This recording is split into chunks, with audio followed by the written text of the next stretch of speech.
تخيل إنك محبوس جوه مدينة، الأكل خلص والمية قليلة والعدو واقف بره مستنيك تموت من الجوع، وبعد شهور من الحصار القائد بتاعك يطلع قرار مرعب: لو عايزين تعيشوا لازم تاكلوا البشر.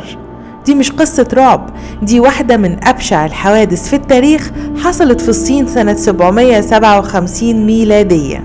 في القرن الثامن الميلادي الصين كانت تحت حكم يانج دايناستي، لكن فجأة جنرال قوي اسمه آن لوشان قرر يتمرد على الإمبراطورية. الراجل جمع جيش ضخم أكتر من 130 ألف جندي وابتدى يسيطر على المدن واحدة ورا التانية، لكن كان في مدينة صغيرة لو سقطت جنوب الصين كله يقع بعدها، اسمها سوييانج.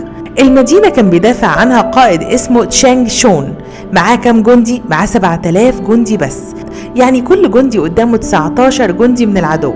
لكن تشانغ شون كان عبقري في الحروب. مرة السهام خلصت عنده، راح رامي بالليل دمى من القش من فوق الأسوار. المتمردين افتكروها جنود ورشقوها بآلاف السهام. الصبح تشانغ جمع السهام دي وضربهم بيها تاني.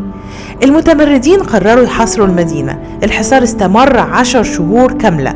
الأكل خلص والناس أكلت الخيل والكلاب والقطط والحشرات، قشر الشجر، حتى الورق، وفي الآخر ما بقاش فيه أي حاجة تتاكل.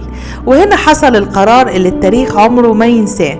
القائد تشانغ شون قتل جاريته بنفسه وطبخ لحمها وقدمها لجنوده، وقال لهم لو عايزين تدافعوا عن بلدكم لازم تعيشوا. الباب ده لما اتفتح ما اتقفلش تاني. الجنود بدأوا يقتلوا النساء وكبار السن والأطفال، والمصادر التاريخية بتقول إن 20 ل 30 ألف إنسان اتاكلوا خلال الحصار. في أكتوبر سنة 757 المدينة وقعت أخيرا، ما كانش فاضل غير 400 جندي بس أحياء. المتمردين قبضوا على تشانغ شون وسألوه ليه حاربت بكل العنف ده؟ رد عليهم وقال لهم أنا ممكن أموت، لكن الخونة زيكم عمرهم ما هيرتاحوا، وتم إعدامه. الغريب إن التضحية المرعبة دي أنقذت الصين فعلا. صمود المدينة 10 شهور عطل تمرد آن لوشان ريبيليون، وخلى الجيش الإمبراطوري يجمع قوته ويقضي على التمرد بعد كده، لكن الثمن كان مرعب. الثورة دي خلت الصين تفقد ملايين البشر، ويقال تلت سكانها تقريبا.